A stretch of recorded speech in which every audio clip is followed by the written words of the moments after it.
അവിടെ ചൂളം അടിക്കുന്നേ? ഞാനാ. പേരെന്താ? ബഷീർ. എളിയ തോതിൽ ഒരു എഴുത്തുകാരനാണ്. 2.5 കൊല്ലത്തെ തടവ്. ഇപ്പൊ ഞാനിവിടെ തനിച്ചാ. കൂട്ടുകാരെല്ലാം പോയി. പേര് പറഞ്ഞില്ലല്ലോ. നാരായണി. സുന്ദരമായ പേര്. വയസ്സ്? 22. സുന്ദരമായ വയസ്സ്. കഠിന തടവാണല്ലേ? അതെ, 14 കൊല്ലം. അപ്പോ കൊലക്കുറ്റമാണല്ലേ?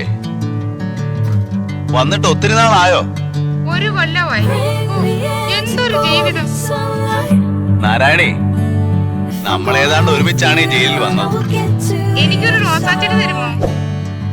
നാരായണി എങ്ങനെ അറിഞ്ഞു ഇവിടെ റോസാച്ചെടി ഉണ്ടെന്ന്? ജയിലല്ലേ, എല്ലാവരും അറിയും. ഇവിടെ രഹസ്യങ്ങളൊന്നുമില്ല. തരുമോ? എന്താ മിണ്ടാത്തെ?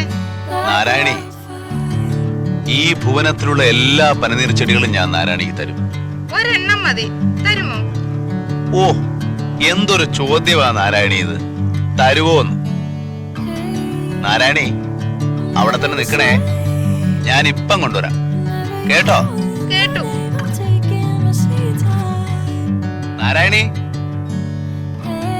നാരായണി. എന്തോ? ഞാൻ വിളിച്ചപ്പോ എവിടെയായിരുന്നു? ഇവിടെ തന്നെ ഉണ്ടായിരുന്നു. എന്നിട്ട്? ഞാൻ മിണ്ടാതെ ഒളിച്ചു നിൽക്കുകയായിരുന്നു.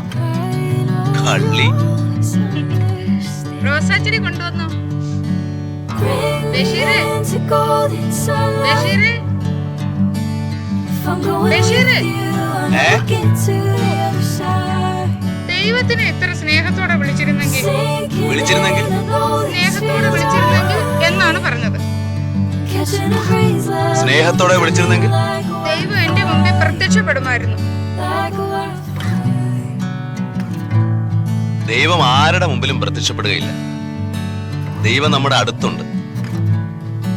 പ്രപഞ്ചങ്ങളായ എല്ലാ പ്രപഞ്ചങ്ങളുടെയും വെളിച്ചം, ചൈതന്യം. നാരായണി, പ്രത്യക്ഷപ്പെടാനുള്ളത് ഞാനല്ലേ?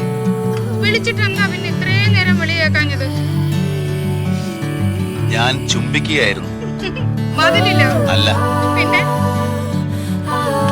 ഓരോ പൂവിലും, ഓരോ മൊട്ടിലും, ഓരോ ഇലയിലും. ദൈവമേ, എനിക്ക് കരച്ചിൽ വരുന്നു. നാരായണി, ചുവട്ടിലെ കെട്ടഴിക്കരുത്. ഒരു കുഴി കുഴിച്ച് അതിൽ ഈശ്വരനാമത്തിൽ വെക്കുക. എന്നിട്ട് മണ്ണിട്ട് വെള്ളം ഒഴിക്കണം. കേട്ടോ? കേട്ടു. എന്നാ ദാ വരുന്നു.